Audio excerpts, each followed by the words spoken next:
দিল্লি বিমানবন্দরে নামলেই আমাকে গ্রেপ্তার করতে পারে, ঢুকিয়ে দিতে পারে তিহার জেলে, আশঙ্কা ব্যক্ত করলেন ককরোচ জনতা পার্টির প্রতিষ্ঠাতা অভিজিৎ দীপকে। কারণ শোষকেরা ভয় পেয়ে গেছে বিজেপি। শান্তিপূর্ণ বৌদ্ধিক এই আন্দোলনের ঝড় সমস্ত বন্ধ দরজার জানলায় আঘাত করছে। যুব সমাজের অপমান মেনে নিতে পারছে না ভারতের জনগণ। রাস্তায় আছড়ে পড়তে চলেছে ভারতের জেনজি অভ্যুত্থান।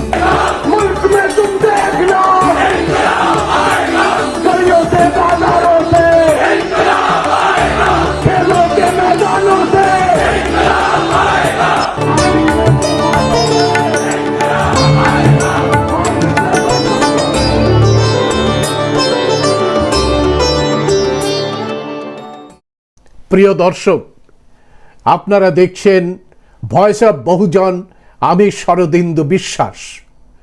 কথায় আছে যে স্খলিত গলিত দুর্গন্ধের মধ্যে বাস করলে সেই দুর্গন্ধ নাকে আসে না। দুর্গন্ধযুক্ত এই আবর্জনার পাহাড় চূড়ায় উঠে আসতে পারলে ঔদ্ধত্যের সীমা থাকে না। সম্প্রতি দেশের সর্বোচ্চ আদালত সুপ্রিম কোর্টের প্রধান বিচারপতি সূর্যকান্ত ব্যক্ত করেছেন যে দেশের যুবকেরা পরগাছা, ককরোচ, তাদের কোনো কাজ নেই। কেউ চলে আসছে সোশ্যাল মিডিয়াতে, কেউ অ্যাক্টিভিস্ট হয়ে যাচ্ছে, আর কেউ আরটিআই করে প্রশ্ন করতে শুরু করছে রাষ্ট্রশক্তিকে। প্রধান বিচারপতি সূর্যকান্ত এমন ঔদ্ধত্য দেখিয়েছেন যা দেশের কোটি কোটি যুবক যুবতীকে অপমানিত করেছে, আহত করেছে, এবং তাদের মধ্যে এই ঔদ্ধত্য গুঁড়িয়ে দেবার জন্যে অদম্য মানসিকতার সৃষ্টি হয়েছে। যুব সমাজের মনের কথা, তাদের দীর্ঘ দিনের বঞ্চনা, অপমানিতের নিদারুণ যন্ত্রণাকেই পুঁজি করে একেবারে ধূমকেতুর মতো আছড়ে পড়েছে এক গণ অভ্যুত্থান। এই অভ্যুত্থানের নাম ককরোচ জনতা পার্টি।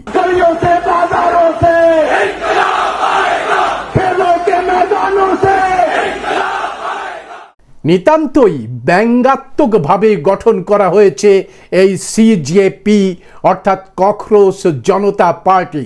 ককরোচ জনতা পার্টির নির্মাতা বর্তমানে বোস্টনে পাঠরত অভিজিৎ দীপকে, তিনি সুপ্রিম কোর্টের সিজিআই এর কথা মেনে নিয়েই প্রকাশ করেন এক বাগময় ব্যঙ্গোক্তি।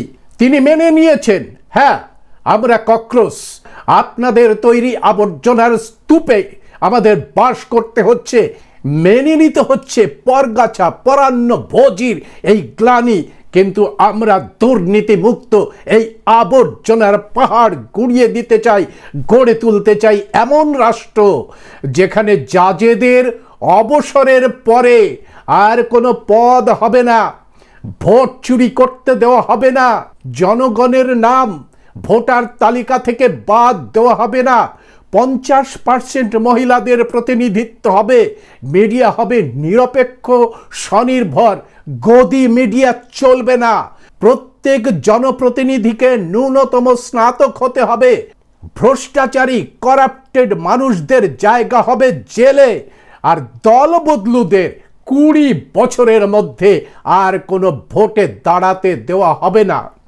ভারতের যুবশক্তির এই মনের যন্ত্রণাকেই ব্যক্ত করেছে অভিজিৎ দীপকে।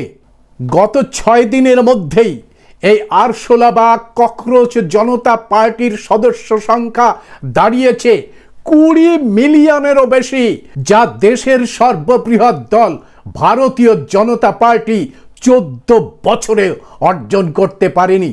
ইতিমধ্যেই ঘোষণা করা হয়েছে যে আগামীকাল 24শে মে ব্যাঙ্গালোরের টাউন হলের সামনে শাসক দলের দুর্নীতির বিরুদ্ধে হবে এক প্রতিবাদী কর্মসূচি।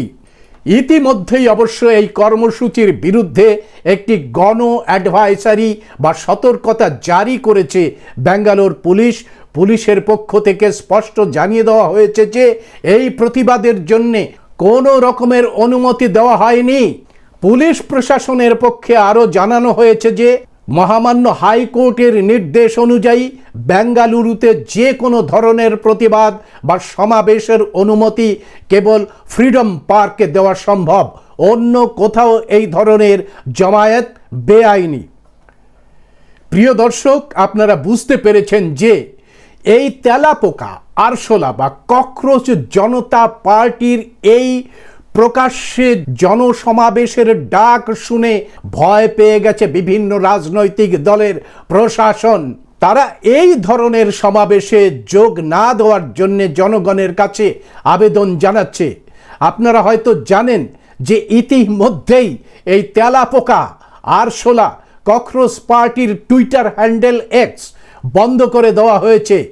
তাদের ফেসবুক, ইনস্টাগ্রাম, ইউটিউব এমনকি ওয়েবসাইট পর্যন্ত বন্ধ করার জন্যে সংশ্লিষ্ট কোম্পানিকে চাপ দেওয়া হচ্ছে। যেহেতু অভিজিৎ দীপকে একজন মূল নিবাসী সমাজের প্রতিনিধি, সেই কারণে তার মেধা নিয়ে জাতপাতের বিভাজন তৈরির খেলায় নেমে পড়েছে এই জাত জালিয়াত গদি মিডিয়া।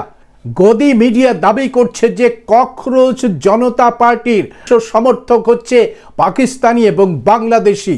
তারা ককরোচ জনতা পার্টিকে মুসলমানের তৈরি ভারত বিদ্বেষী, ভারত বিধ্বংসী শক্তি হিসাবে দেখানোর জন্যে একেবারে গলার শিরা ফুলিয়ে প্রচার শুরু করেছে। কিন্তু সিএনএনকে দেওয়া এক সাক্ষাৎকারে অভিজিৎ দীপকে তার ইনস্টাগ্রামের যে স্ক্রিনশট সেটা দেখিয়ে জানিয়েছেন যে 94.7% ভারতীয়রাই এই আরশোলা, তেলাপোকা, ককরোচ জনতা পার্টি গড়ে তুলেছে। অভিজিৎ দীপকে আশঙ্কা করেছেন যে তিনি বোস্টন থেকে ফিরে এসে দিল্লি বিমানবন্দরে নামা মাত্রই তাকে গ্রেপ্তার করে তিহার জেলে পাঠানো হতে পারে। সোশ্যাল মিডিয়ায় শেয়ার হওয়া তার এই বক্তব্য দ্রুত ভাইরাল হয়ে পড়েছে। দেশের যারা গুণী মানুষ তারা সমালোচনায় সোচ্চার হয়ে উঠেছে। আরশোলা বলে অপমান করেছেন। আরশোলা ইংরেজিতে ককরোচ। চিফ জাস্টিস বলেছেন যারা ডেলিভারি বয়, যারা বেকার ছেলে মেয়ে, যারা গরিব ছেলে মেয়ে, আমরা যারা আন্দোলন করি, দাবি দাওয়া করি, খেটে খাওয়া মানুষের পক্ষে শ্রমজীবী মানুষ, তাদেরকে তিনি আরশোলা বলে অপমান করেছেন। আরশোলা ইংরেজিতে ককরোচ। সেই জন্য এটা সোশ্যাল মিডিয়ার এটাই হচ্ছে শক্তি। রাতারাতি লাখ লাখ ছেলে মেয়ে এই সিজেপি করে ককরোচ জনতা পার্টি করেছে। এটা ভারতীয় জনতা পার্টির উপরে একটা লাঞ্ছন। এটা যে নতুন প্রজন্মের ছেলে মেয়েদের এই উদ্যোগ ব্যাপক সমর্থন। 11 বছর ধরে বিজেপি সোশ্যাল মিডিয়ায় দেশি বিদেশি অ্যাডভাইজার লাগিয়ে কোটি কোটি টাকা খরচা করে কোম্পানি লাগিয়ে যত লক্ষ অনুগামী তৈরি করতে পেরেছিল, এই কয়েকদিনের মধ্যে তাকে ছাপিয়ে অনেক দূরে এগিয়ে গেছে। এবং সেখানে দাঁড়িয়ে যখন 94 মিলিয়ন হয়ে গেছে, তখন দাঁড়িয়ে সেটা আরও আবার 100 কাছাকাছি চলে আসবে।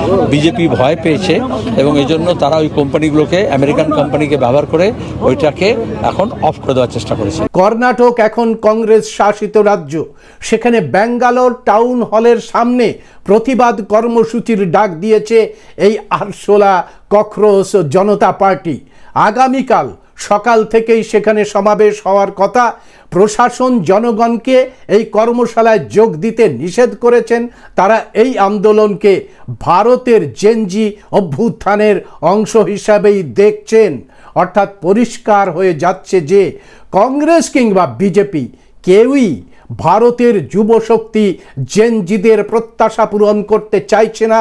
তবে সম্প্রতি বিভিন্ন আন্দোলন থেকে অনুমিত হচ্ছে যে ভারতের যুবশক্তিকে উপেক্ষা করলে, অবজ্ঞা করলে সূচিত হবে এমন এক গণ অভ্যুত্থান, আর সেই অভ্যুত্থানেই ধ্বংস হয়ে যাবে দুর্নীতির দুর্ভেদ্য প্রাচীর।